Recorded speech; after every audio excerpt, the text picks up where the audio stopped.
मित्रांनो, तुमचं पुन्हा एकदा GB स्टोरी टेलर या यूट्यूब चॅनलवर स्वागत आहे. आजच्या आपल्या गोष्टीचं नाव आहे पांढऱ्या पायाची हाडळ. लेखक संतोष देशपांडे. पण गोष्ट सुरू करण्याआधी जर कोणी या चॅनलवर पहिल्यांदाच आलेले असाल तर त्यांनी ह्या चॅनलला सबस्क्राईब करायला विसरू नका. चला तर मग अजिबात वेळ न घालवता गोष्टीला सुरुवात करूया.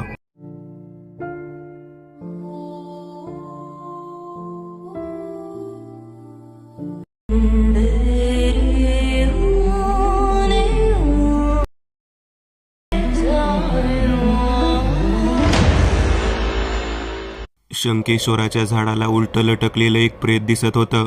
माणसाला फास द्यावा त्या पद्धतीने पायाला बांधून कोणाला तरी उलटं लटकवलेलं होतं. गावातील सर्व लोक त्या दिशेने धावत निघालेली होती. मीना आजी म्हणाली, पहाटेच्या वेळेला कुत्री खूप भुंकत होती. 2:30 वाजलेले होते. त्यावेळेलाच काहीतरी घडलंय बघ. आता दिवस उजाडलेला होता. 6:45 वाजलेले होते आणि त्यावेळेला गावातील सर्व लोक एका पाठोपाठ एक त्या विहिरीजवळच्या शंकेश्वराच्या झाडाजवळ उभा राहून वरच्या फाट्यावरती अडकवलेलं ते प्रेत पाहत होती. सुलेमानच्या सगळ्यात अगोदर ओरडत आलेला होता. त्याने गावातील सर्व लोकांना जागे केले होते. सुलेमान म्हणाला, 4:30 वाजता मला हे उलटं लटकलेलं प्रेत दिसलं. तोंडातून रक्त वाहत होतं आणि मी या झाडाखाली लघुशंका करायला उभारलो होतो. वरून काय अंगावर पडतंय म्हणून मी नीट पाहिलं तर हे प्रेत दिसलं. ते प्रेत कोणाचं होतं, काय होतं, काही कळण्या अगोदर मी धावत सुटलो. आजवरच्या इतिहासात मी अशा पद्धतीचा मृत्यू कधीच पाहिला नाही. मेलेल्या माणसाच्या नरड्यामध्ये जीभच नाही, जीभ खेचून घेतलेली आहे. जीभ खेचून घेऊन एखाद्याचा मृत्यू घडवून आणणे ही किती भयानक पद्धत आहे. ही मानवी पद्धत नाही, ही सैतानी पद्धत आहे. या व्यक्तीचे नाव काय, हा कुठला आहे, काहीच कळायला मार्ग नाही. त्याच्या चेहऱ्यावरती संपूर्ण नखाने ओरबाडलेले उरण दिसत आहेत. कोण आहे हा माणूस, इथे कशासाठी आला, त्याचा मृत्यू कसा काय झाला, काहीच कळायला मार्ग नाही. त्याच वेळेला शहरातून पोलीस गाडी आलेली दिसली. गावातील सर्व लोक चांगल्याच रीतीने हादरून गेलेले होते. एखाद्याचा मृत्यू व्हावा, त्याचा पाय एका वेलीला अडकून वरच्या दिशेने टांगलेला असावा आणि तो व्यक्ती उलटा लटकत असताना त्याच्या नरड्यामध्ये जीभच नसावी. किती भयानक पद्धतीची मारण्याची पद्धत आहे. पोलीस पाहून हादरलेले होते. खालच्या बाजूला सर्वत्र रक्त सांडलेले होते. सर्वात अगोदर प्रेत पाहणारा व्यक्ती म्हणजे सुलेमान होता. सुलेमान चाचाला पोलिसांनी विचारायला सुरुवात केली, किती वाजता तुम्ही पाहिलं, त्यावेळेला खाली रक्त सांडलेलं किती होतं, काय होतं, हे सगळं काही पोलीस नोंदवून घेत होते. सुलेमान चाचा जे काही सांगत होता ते सर्व काही ऐकल्यानंतर आम्ही सुद्धा प्रचंड घाबरलो होतो. पवन माझ्याकडे पाहत म्हणाला, मीना आजीने जे सांगितलं होतं ते अगदी खरं आहे. पहाटे 2:30च्या सुमारास कसला तरी आवाज आला होता. कुत्री भुंकत होती. ती नक्कीच त्यावेळेला या माणसाला काहीतरी करून मारलेला असावा. मी पवनकडे पाहत म्हणालो, पवन, हे लक्षात घे की जे काही घडलं आहे ते आपल्या गावात पहिल्यांदाच घडलं आहे. या अगोदर अशी गोष्ट घडलीच नाही. मीना आजी जे सांगत आहे त्या गोष्टीमध्ये काही ना काहीतरी तथ्य आहे. पहाटे 3च्या सुमारास घटना घडली. हे सर्वांच्या लक्षात जवळजवळ आलेलं होतं. सुलेमानने सांगितल्याप्रमाणे 4:30च्या सुमारास जवळजवळ खाली बराच रक्ताचा थारोळा पडला होता. पोलिसांनी ते प्रेत उतरवून पोस्टमॉर्टमसाठी आपल्या सोबत नेले. तेवढ्यात बाजूच्या गावामधील टेकडीवरच्या रहमान चाचाचा मुलगा रात्रीपासून गायब आहे अशी चर्चा सुरू झाली. नळेवाडीच्या मुलाचा मृत्यू झाला असावा अशी सर्वत्र चर्चा सुरू होती. पोलिसांकडे विचारणा केली असता त्या मुलाचे प्रेत पाहण्यासाठी रहमान चाचाच्या घरातील सर्वजण जाऊन पोहोचलेले होते. तेव्हा सगळेजण मोठमोठ्याने रडू लागले. समीर बेटा, समीर, ये क्या हुआ म्हणत त्या पोराची आई ओरडत होती. रहमान चाचा चांगलाच घाबरलेला होता. तो आपल्या मुलाचा या पद्धतीने मृत्यू होईल या गोष्टीला सहन करू शकत नव्हता. पोलिसांनी ते प्रेत त्यांच्या ताब्यात दिले. रहमान चाचाला पोलिसांनी सांगितले की एखाद्या व्यक्तीला अशा पद्धतीने मारणं ही साधी घटना नाही, काहीतरी वेगळं घडलं आहे. त्याच्या चेहऱ्यावरती नखांचे असणारे ओरखडे पाहता एखाद्या जनावरांनी या पद्धतीने मारावे असे वाटते, परंतु तोंडातील जीभ गायब आहे ही गोष्टच मुळात पटत नाही. या पद्धतीने कोणी कोणाला मारू शकते का, याबाबत सर्वत्र विचारणा सुरू झाली. रहमान चाचा शांत बसून होता. त्याच्या शांतीमागे काहीतरी रहस्य दडले आहे हे जवळजवळ आम्ही ओळखलं होतं. पवन मला म्हणाला, हे बघ शेखर, मला काही चित्रविचित्र घटनेचा वास येत आहे. सुलेमान चाचाने जे काही पाहिलं ते सर्वच्या सर्व भयानक पद्धतीचं होतं. मीना आजी म्हणते त्या पद्धतीने पहाटे 2:30च्या सुमारास या शंकेश्वराच्या झाडाला उलट्या लटकवलेल्या त्या समीर म्हणायच्या मुलाच्या शरीराला ज्याने कोणी ओरकाडी घेतले आहेत ती मनुष्य व्यक्ती नाही, एवढे मात्र खरे आहे. हे सर्व काय ऐकून आम्ही दोघेही जण चांगलेच विचारात मग्न होतो. मीना आजीकडे गेल्यानंतर आम्ही मीना आजीला म्हणालो, विहिरीजवळ हे सर्व काही घडले. तेव्हा मीना आजी म्हणाली, विहिरीजवळ घडले? देवा, या मुलांना वाचव रे बाबा. तेव्हा पवन म्हणाला, आजी काय कारण आहे हे सगळे घडण्यामागे? त्या समीर म्हणायच्या मुलाला का मारले असावे? तो दुसऱ्या गावात राहणारा, टेकडीवरती राहणारा त्या रहमान चाचाचा मुलगा, त्याचा आणि आपल्या गावातील या विहिरीजवळच्या भागाचा काय संबंध? तेव्हा आजी म्हणाली, पोरांनो, विहिरीच्या जवळ पोलिसांनी काही शोध घेतला का? नाही, काही शोध घेतला नाही. तुम्ही जाऊन बघून या. आम्ही संध्याकाळी विहिरीच्या जवळ जाण्यासाठी निघालो होतो. नीट पाहिलं तेव्हा चौकोनी पद्धतीची बांधलेली विहीर होती आणि त्या विहिरीच्या कडेने व्यवस्थित पाहिल्यानंतर उलटी पावलं पांढऱ्या रंगाची दिसत होती. थेट समोरच्या स्मशानभूमीतून बाहेर आल्याप्रमाणे वाटत होती. विहिरीच्या कडेने दगडांचा जो भाग परशीप्रमाणे गुंतवलेला होता त्या भागावरतीच हे सर्व पांढरे पावलं दिसत होती. उलट्या पद्धतीची पावलं पाहून माझ्या लक्षात आलं की नक्कीच हे कार्य सैतानी पद्धतीचं आहे. रहमान चाचाच्या मुलांनी या ठिकाणी कोणत्या ना कोणत्या विचित्र पद्धतीचं कार्य करण्याचा प्रयत्न केला आहे. कदाचित त्यामुळेच त्यांचा जीव गेलेला असावा. आजीकडून माहिती घेऊन आम्ही पोहोचलो होतो. आजी म्हणाली, काय पाहिलं पोरांनो? तेव्हा पवन म्हणाला, विहिरीच्या दुसऱ्या बाजूने पांढऱ्या पद्धतीची पावलं त्या दगडांवरती उमटलेले आहेत. मी म्हणालो, चुन्यामध्ये कोणीतरी पाय बुडवावा आणि त्याचे ठसे त्या दगडावर देऊन टाकावेत, अशा पद्धतीचे ते पावलांचे ठसे आहेत. परंतु आजी, हे उलट्या पद्धतीचे आहेत.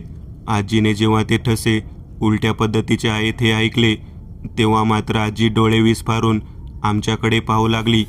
बापरे, त्या पोराला तिनंच मारलं, आता काही खरे नाही. आम्ही आजीला म्हणालो, आजी, त्या मुलाला मारणारी व्यक्ती कोण आहे हे तुला माहीत आहे का? तेव्हा आजी म्हणाली, ती पावलं ओढ्याच्या पलीकडच्या स्मशानाच्या दिशेने गेलेली दिसत आहेत ना? तेव्हा मी म्हणालो, हो, पुढच्या पलीकडच्या स्मशानाच्या दिशेने गेलेली ती पावलं दिसत आहेत. आजीने डोक्याला हात लावला आणि आजी म्हणाली, आता काल काय तारीख होती ती पहा बरं. तेव्हा आम्ही कॅलेंडरमध्ये पाहिले तेव्हा काल अमावस्या होती हे आमच्या लक्षात आले. ओढ्याच्या पलीकडच्या स्मशानाच्या दिशेने ती पावलं गेलेली आहेत हे लक्षात आल्यानंतर आजीला आम्ही विचारू लागलो, आजी, तुला याबाबतीत काही माहिती आहे का? तेव्हा आजी म्हणाली, पोरांनो, नको त्या गोष्टीच्या शोधार्थ कोणीतरी गेलेला आहे आणि त्या गोष्टीमुळे त्या मुलाचा मृत्यू झालेला आहे. मला वाटतं त्याच्या घरातील कोणतीच व्यक्ती जिवंत राहणार नाही बघ. दर 7 दिवसांच्या अंतराने एका विचित्र पद्धतीने प्रत्येकाचा मृत्यू घडून येईल बघ. तेव्हा पवन आजीकडे पाहत म्हणाला, म्हणजे रहीम चाचाच्या घरामध्ये अजून एक मृत्यू वाढणार? होय, त्या समीर म्हणायच्या मुलाच्या मृत्यूनंतर त्या घरामध्ये जेवढे लोक आहेत त्या प्रत्येकाचा दर 7 दिवसांनी मृत्यू होईल. आम्ही आजीला म्हणालो, तू हे कशावरून सांगत आहेस? तेव्हा आजी म्हणाली, स्मशानातली पांढरी कबर उघडलेली आहे. त्या कबरीवरती पाय ठेवून पांढऱ्या पायाची हाडळ या ठिकाणापर्यंत आलेली आहे. तिला तहान लागलेली आहे म्हणून तिने रक्त पिले आहे. त्या मुलाच्या नरडीचं रक्त पिलं आणि रक्त पित असताना त्याची जीभसुद्धा गिळंकृत केली. आजीला मी म्हणालो, हे तुला कसे काय माहिती? तेव्हा आजी म्हणाली, लेकरांनो, खूप वर्षापूर्वी आपल्या गावाच्या बाजूला एक जुने कब्रस्तान होते. त्या टेकडीवरल्या वसाहतीमध्ये लोकांच्या कबरी त्या ओढ्याच्या पलीकडे बांधल्या जायच्या. एक बाई होती, रुहानी विद्येचा वापर करत होती. स्मशानभूमीमधल्या कित्येक स्मशान साधनातल्या गोष्टी प्राप्त करण्यासाठी ती रात्री अपरात्री स्मशानाच्या दिशेने जाताना दिसायची. त्या गावातील त्या वस्तीवरील लोकांना तिच्याबद्दल अगोदरपासून संशय होता. तिने जेव्हा सर्वात अगोदर घराच्या बाहेर एक कुत्रे कापले आणि त्याचे हाड तंत्रसिद्धीसाठी वापरले, तेव्हापासून गावामधील सर्व कुत्रे तिच्या इशाऱ्यावरती एका हाकेमध्ये येऊन उभा राहत होते. ती बाई एक विचित्र आवाज काढायची. रात्री कोल्हा जशा पद्धतीने ओरडतो, अगदी तशा पद्धतीने कुत्रं रडावं त्या पद्धतीने ती रडायची. तिच्या या चित्रविचित्र गोष्टींना गावातील लोक संतापलेले होते, परंतु कोणामध्ये धाडस नव्हतं की तिला जाऊन थांबवावं, कारण ती तंत्रसिद्धी करत होती. जर कोणी थांबवायचा प्रयत्न केला तर त्याच्या पाठीमागे एका पाठोपाठ 10 ते 15 कुत्रे शोध घेत पाठलाग करत येत असत आणि ती सर्व कुत्री त्या बाईच्या इशाऱ्यावरती त्या व्यक्तीचा लचका तोडून, शरीर फाडून, नरड फोडून जीव घेत असत. एक विचित्र पद्धतीची दहशत त्या गावामध्ये झालेली होती. त्या लोकांनी पीर साहेबाला जाऊन नवस वगैरे केलेला होता, परंतु काही केले तरी त्याचा काही उपयोग होत नव्हता. शेवटी आपल्या गावामधल्या मारुतीच्या मंदिरामध्ये काही वनवासी लोक येत होते, ज्यांना लोक रामदासी म्हणतात. ते लोक येऊन मुक्काम करत होते. त्यांना आपल्या गावातील लोक जेवण वगैरे देत असत. ते लोक मुक्काम करून झाल्यानंतर दुसऱ्या दिवशी त्या स्मशानाच्या वाटेने पहाटेच्या वेळेला दुसऱ्या गावाकडे जात असत. त्या रामदासी वनवासी लोकांबद्दल सर्वत्र माहिती होती की ते हनुमंताचे भक्त आहेत. अंगावरती पोते बांधून वनवासाप्रमाणे ते 14 दिवस गावोगाव भटकत असतात. त्या सर्व लोकांमध्ये एक प्रकारची विरक्तीची भावना आलेली असते. ते मारुती स्तोत्राचा अखंड उच्चार करत, नामस्मरण करत फिरत असतात. त्या वस्तीवरच्या लोकांना सुद्धा त्या लोकांबद्दल माहिती झाली. आता ते आपल्या गावामध्ये येणार या अपेक्षेने त्यांनी त्यांची वाट पाहत त्या मारुतीच्या मंदिराच्या पारावर मुक्काम केलेला होता. रात्री 9:30च्या पुढे ते वनवासी लोक तेथे आले. त्या लोकांपुढे त्यांनी त्या बाईबद्दलची माहिती सांगायला सुरुवात केली. एक रूहानी ताकद, एक विचित्र तंत्रसिद्धी असणारी बाई आमच्या गावामध्ये भयानक पद्धतीची दहशत माजवत आहे आणि केवळ कुत्र्यांच्या साह्याने एका व्यक्तीचा चित्रविचित्र पद्धतीने जीव घेत आहे. हे सर्व ऐकल्यानंतर वनवासी लोकांनी त्यांना आपल्या अंगावरचे वस्त्र दिले. ते वस्त्र म्हणजे एक फाडलेलं पोतं. त्या वनवासी लोकांनी सांगितले, त्या बाईच्या सर्व वाईट कृत्यांना संपुष्टात आणण्यासाठी हे होतं. तुम्हाला दिलेलं हे पोतं नसून नामस्मरण करणाऱ्या आमच्या गुरुजींच्या अंगावरचे वस्त्र आहे. या पोत्यामध्ये एक धागा जो आहे तो संपूर्णतः रामाच्या नावाने गुंफलेला आहे.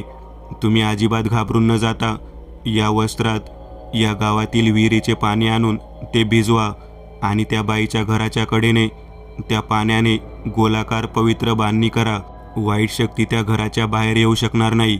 अगदी कोणत्याही पद्धतीची पिसाटलेली कुत्रीसुद्धा त्रास देऊ शकणार नाही. गावातील लोकांनी त्या रामदासी वनवासी असलेल्या लोकांच्या मुख्य गुरुजींचे ते वस्त्र आपल्यासोबत घेतले. मोठ्या पातेल्यामध्ये ते वस्त्र भिजू घातले आणि त्या पातेल्यात गच्च पाणी भरून त्यांनी ते पवित्र पाणी रामनामाच्या उच्चारासह त्या वनवासी लोकांनी सांगितलेल्या पद्धतीने त्या रूहानी ताकदीच्या बाईच्या घराच्या कडेने ओतायला सुरुवात केली. रोज ओढ्याच्या पलीकडच्या स्मशानामध्ये जाणारी ती बाई त्या दिवशी घरात नव्हतीच. त्या बाईच्या नावाने ते पाणी गोलाकार बांधणीमध्ये ओतल्यामुळे ती बाई आहे या ठिकाणी बंदिस्त झाली. आम्ही आजीला म्हणालो, म्हणजे ती बाई घरात नसताना सुद्धा बंदिस्त झाली? तेव्हा आजी म्हणाली, हो, ती बाई आपल्या गावातील ओढ्याच्या पलीकडच्या स्मशानामध्येच तंत्रविधी करण्यासाठी गेली होती त्या जागीच तेथेच त्या स्मशानातच बंदिस्त झाली. तिच्या नावाने गावातील प्रत्येक व्यक्तीने मंत्रोच्चारण केल्यामुळे ती गावातील कोणत्याही व्यक्तीला सहजासहजी काही करू शकत नव्हती. ती बाई रहमान चाचाच्या पाहुण्यामधली होती. ती रहमान चाचाची चुलत बहीण होती. रहमान चाचाने ही गोष्ट कोणाला कळू दिली नव्हती. खूप दिवस झाल्यानंतर कोणाच्या लक्षात येईना की गावातील हे सर्व कृत्य बंद झाले आहे. ते कशामुळे? घराच्या आत ती बाई तशीच तडफडून मेली का काय असे प्रत्येकाला वाटत होते. परंतु जेव्हा प्रत्येकाने त्या घराच्या कडेने जाऊन तेथील अंदाज घ्यायला सुरुवात केली तेव्हा त्यांना कळून चुकले की त्या घरामध्ये मुळात ती बाई नाही. त्यावेळेला मात्र त्या गावातील सर्व लोक चांगलेच घाबरले. रहमान गुळाचा व्यापारी होता. तो आपल्या गावामध्ये गुळ विक्रीसाठी येत होता. तो गावामध्ये आल्यानंतर लोकांमध्ये त्याच्याबद्दल चर्चा सुरू व्हायची. नेमका घडलेला प्रकार संपूर्णतः थांबलेला आहे म्हटल्यानंतर दोन्ही गावातील लोक आनंदित होते. परंतु रहमानला हे कळत नव्हतं की आपली चुलत मोठी बहीण नेमकी गेली कुठे. त्याला चांगली चिंता लागून राहिलेली होती. रहमान याने तिला तिच्या घरामध्ये शोधायचे म्हणून ठरवले होते. तेव्हा रहमान त्याच्या मित्रासोबत एकदा त्या घरामध्ये गेला होता. त्याला त्या ठिकाणी एक पुस्तक सापडले. ते पुस्तक रहमान आणि रहमानचा मित्र विनोद या दोघांनी आपल्या सोबत आणले. त्या पुस्तकात त्या बाईला बंदिस्त करण्यासाठी काही विधी लिहिलेला होता. एखाद्या रुहानी ताकदीला बंदिस्त करण्यासाठी मंतरलेल्या चुन्यामध्ये रंगवलेली कबर उपयुक्त पडते हे त्यांनी ओळखलेले होते. रहमानचा मित्र विनोद या दोघांनी मिळून तिच्या घरामध्ये शोधाशोध केली. तेव्हा त्यांना त्या ठिकाणी 5 ते 10 मौल्यवान रत्न मिळाली. ती सर्व रत्न नसून एक विशिष्ट पद्धतीतील तंत्रसाधनेचे मणी होते. त्यांनी ते रत्न समजून सोबत घेतली. रहमानने ते स्वतः सोबत न घेता विनोदजवळ ठेवले आणि दुसऱ्या दिवशी सकाळी विनोदचा याच पद्धतीने भयानकरित्या मृत्यू झालेला आढळले. तो मृत्यू त्याच्या घरात झालेला नव्हता तर त्या कब्रस्तानमध्ये, त्या स्मशानात एका झाडाला अगदी समीरचा जीव जावा त्या पद्धतीने झालेला होता. मीना आजीने सर्व सांगितल्यानंतर आम्हाला जवळजवळ कळून चुकलं होतं की आजी जे सांगत आहे त्यामध्ये काही ना काही तथ्य आहे. पांढऱ्या पायाचा ठसा त्या विहिरीच्या बाजूने त्या दगडांवरती दिसलेला होता. तो सुद्धा उलट्या पद्धतीने परत गेलेला. आता भीती एकच होती की रहमान चाचाच्या घरातील बाकीच्या लोकांचा जीव जाणार म्हणजे जाणार. त्याचं कारणसुद्धा लक्षात आलं होतं. परंतु ते कसं काय शक्य आहे? आजपर्यंत अशा पद्धतीचा मृत्यू कधी झालेला आम्ही ऐकलं नव्हतं. परंतु आता मात्र आजीने जी माहिती सांगितली होती त्यावरून जवळजवळ कळून चुकलं होतं. हे काम नक्कीच त्या पांढऱ्या पायाच्या हाडळीचं आहे. मी आजीला म्हणालो, आजी तू म्हणतेस ते सगळं काही खरं आहे, परंतु आता हे थांबवायचं कसं? कारण मला वाटत नाही की एखाद्या वाईट शक्तीला एवढ्या भयानक पद्धतीने जीव घेणाऱ्या त्या स्त्रीला आम्ही थांबवू शकतो. तिला थांबवणे अवघड आहे. एक लक्षात घे पोरा, ती जसजसा जीव घेईल, जसजसं रक्त पिईल तसतसं तिची ताकद वाढणार. तिला त्या वस्तीवरच्या लोकांनी फार विचित्र पद्धतीने मारलेलं होतं. तिची बांधी केलेली होती. त्या बांधीमुळे ती स्मशानातच तरपडून गेलेली होती. तिची अवस्था एवढी भयानक होती की तिला अन्नपाणी मिळालं नाही. तिने त्या ठिकाणी त्या स्मशानात पुरलेल्या प्रेतांना अखेर उकरून खायला सुरुवात केली. शेवट अशी परिस्थिती आली की तिच्या अंगातील रक्त समाप्त झालं आणि ती पूर्णतः पांढरी पडली. केवळ याच कारणामुळे तिला पांढऱ्या पायाची हाडळ असं लोक म्हणत होते. आतापर्यंत ती कधी दिसली नाही. परंतु मला वाटतं रहमान चाचाच्या घरातील कोणत्या तरी व्यक्तीने तिला डिवसण्याचा प्रयत्न केला आहे. तिच्याकडे असलेल्या मौल्यवान वस्तूंना प्राप्त करण्याचा प्रयत्न केला आहे. त्या वस्तू केवळ दिसण्यासाठी मौल्यवान आहेत, परंतु वास्तविक पाहता त्या वस्तू या सर्वच्या सर्व तंत्रसिद्धीमधल्या आहेत. दिसताना हिरेमाणिक मोती आहेत असं वाटतं, परंतु असताना मात्र त्या काचेच्या वस्तू आहेत. पोलिसांनी जर व्यवस्थित शोध घेतला तर त्यांच्या लक्षात येईल की ते ठिकाण कब्रस्तानमधीलच आहे. आजीचं बोलणं ऐकून झाल्यानंतर आम्ही ठरवलं की आपण यावरती काही ना काहीतरी बंदोबस्त करायचा. आम्ही आजीला म्हणालो, ज्या पद्धतीने मंदिरामध्ये आलेल्या रामदासी वनवासी लोकांनी तिची बांधणी केलेली होती, तशा पद्धतीने तिचं जे स्थान आहे त्या ठिकाणावरती तिचा कायमस्वरूपी बंदोबस्त केला तर जमणार नाही का? का जमणार नाही? जमेल ना. कारण की आता बरोबर 7 दिवसांनी रहमान चाचाच्या घरातील कोणाचा तरी जीव घेण्यासाठी नक्कीच येईल. तीच संधी आहे. त्यावेळेला तिचं जे मुख्य स्थान आहे त्या पांढऱ्या कबरीजवळ जाऊन जर वनवासी लोकांचे वस्त्र कायमस्वरूपी त्या कबरीवरती चादर जशी टाकतात त्या पद्धतीने जर परिधान केलं तर नक्कीच कायमस्वरूपी बंदोबस्त होऊ शकतो. परंतु ते काम खूप अवघड आहे. आजीचं बोलणं ऐकल्यानंतर आम्ही दोघेजण विचार करू लागलेलो होतो. जर आपण तिला थांबवलं नाही तर ती अजून ताकदवर होणार आणि ती अजून ताकदवर जर झाली तर या भागातील कोणत्याही व्यक्तीला सोडणार नाही. काही करून आपल्याला तिला थांबवावेच लागेल.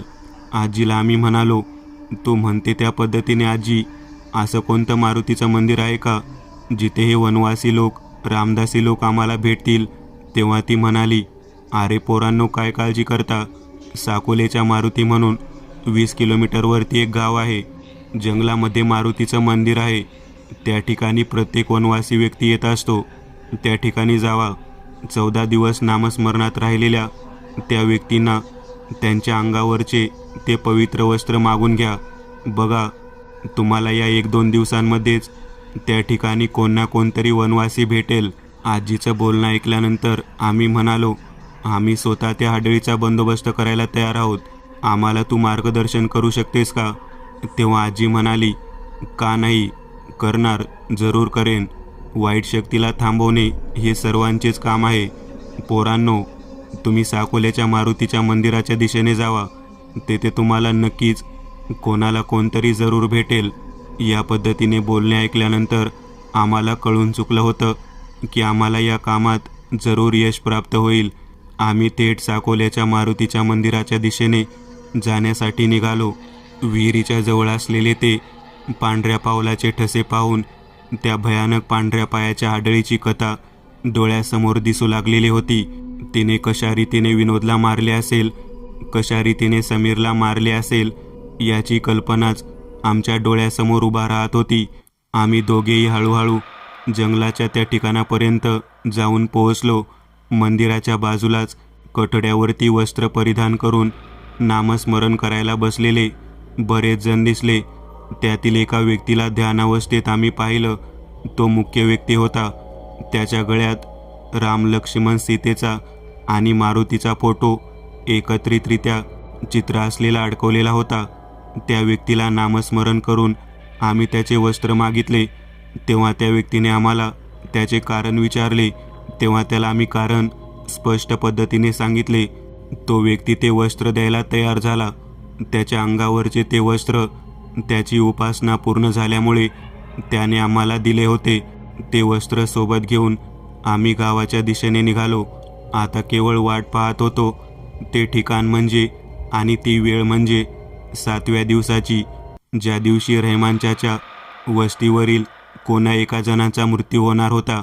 रहमान चाचाचा मुलगा समीर याच्याबरोबर त्याच्या घरातील 2 बहिणी होत्या.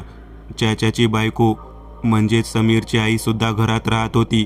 आता या 3 जणांपैकी कोणाचा नंबर लागेल याचा विचार मनामध्ये सुरू होता.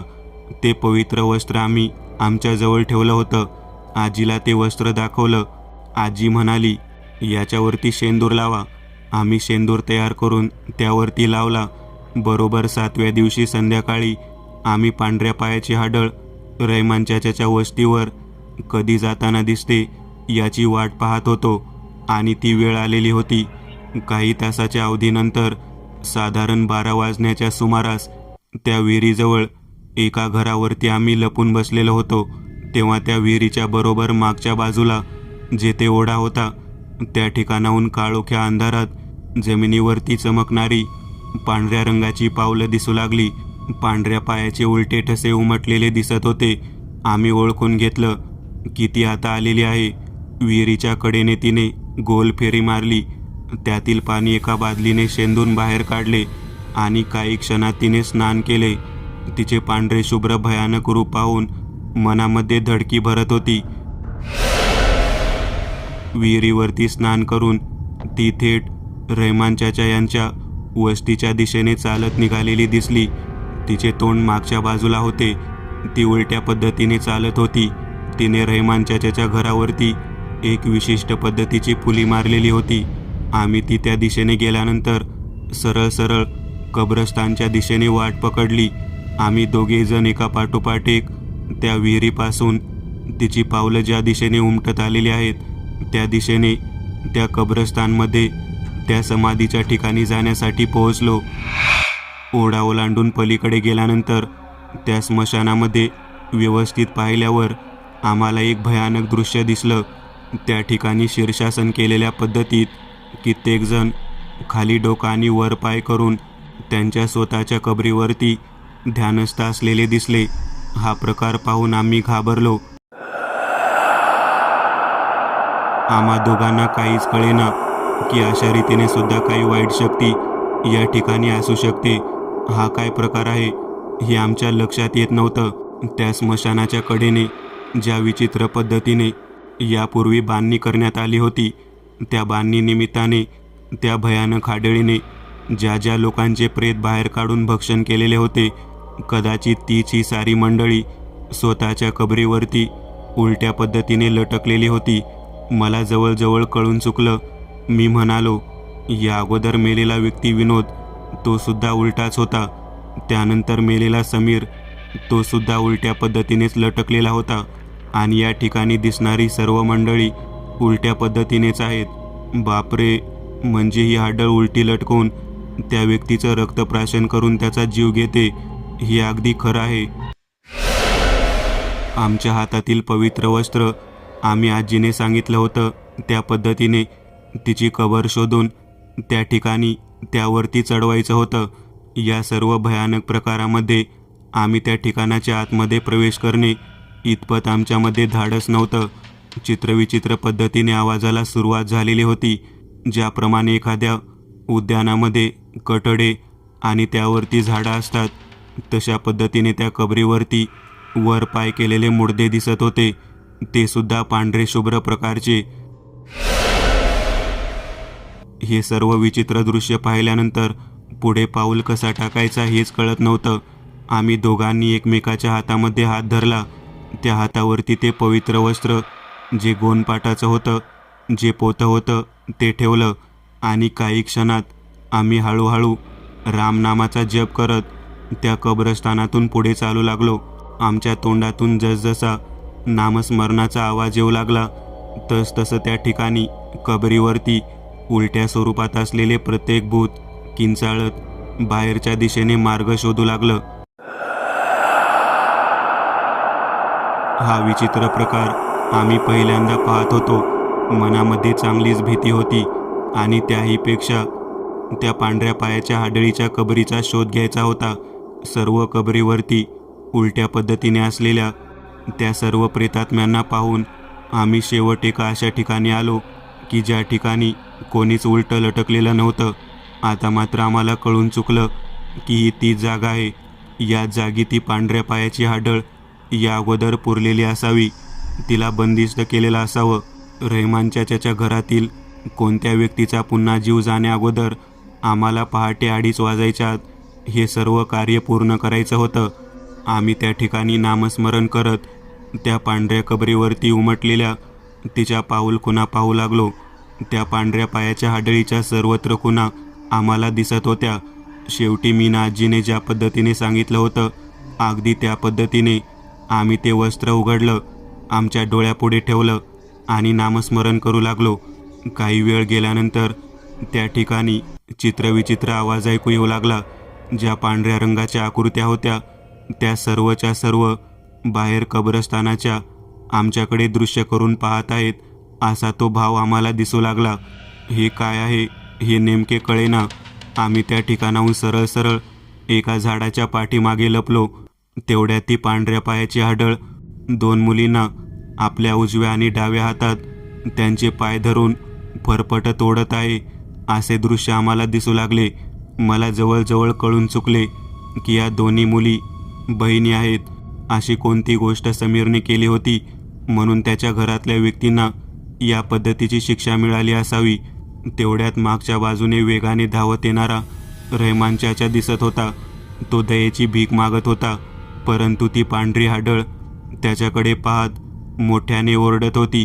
त्याला म्हणत होती, माझ्या मृत्यूला कारणीभूत तू आहेस. मी मरण्याच्या अगोदर तुला सांगितलं होतं, माझ्या मृत्यूनंतर जो कोणी माझी पेटी उघडेल त्यावेळेला मी मुक्त होईल. आणि तुझ्या पोरानं त्या चमकणाऱ्या काचेच्या कड्यांना बोलून जाऊन ती पेटी उघडली. मला लागलेली तहान, मला लागलेली भूक पूर्ण करण्याची वेळ आली आहे.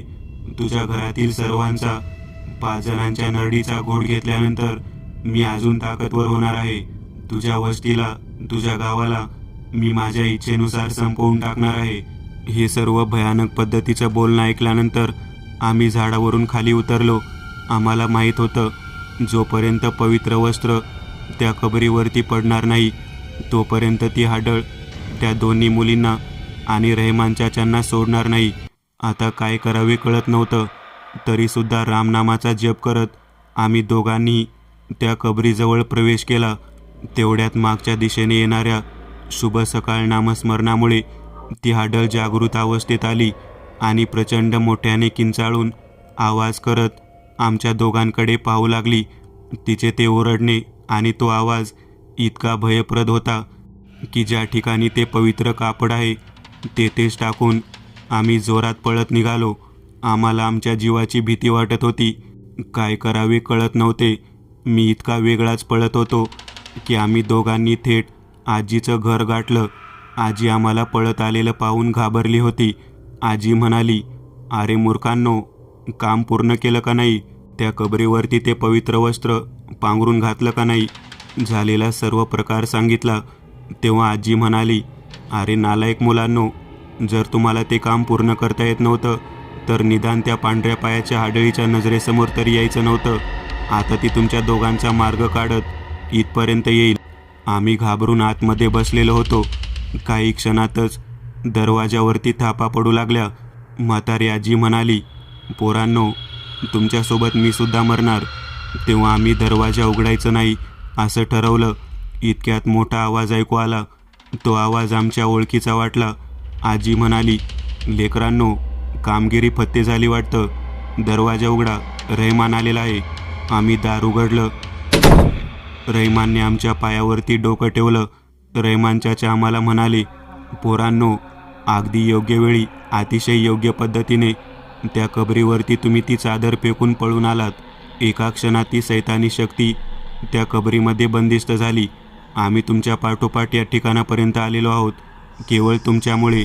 माझ्या घरातील दोन्ही मुली मरणापासून वाचल्या. आमच्या लक्षात आलं की अनाहूत पद्धतीने का होईना त्या देवाच्या पवित्र कापडाला आम्ही नकळत त्या पांढऱ्या पायाच्या हाडळीच्या कबरीवरती टाकून आलेलो होतो आणि तिचा अखेरचा बंदोबस्त नकळत करून आलेलो होतो.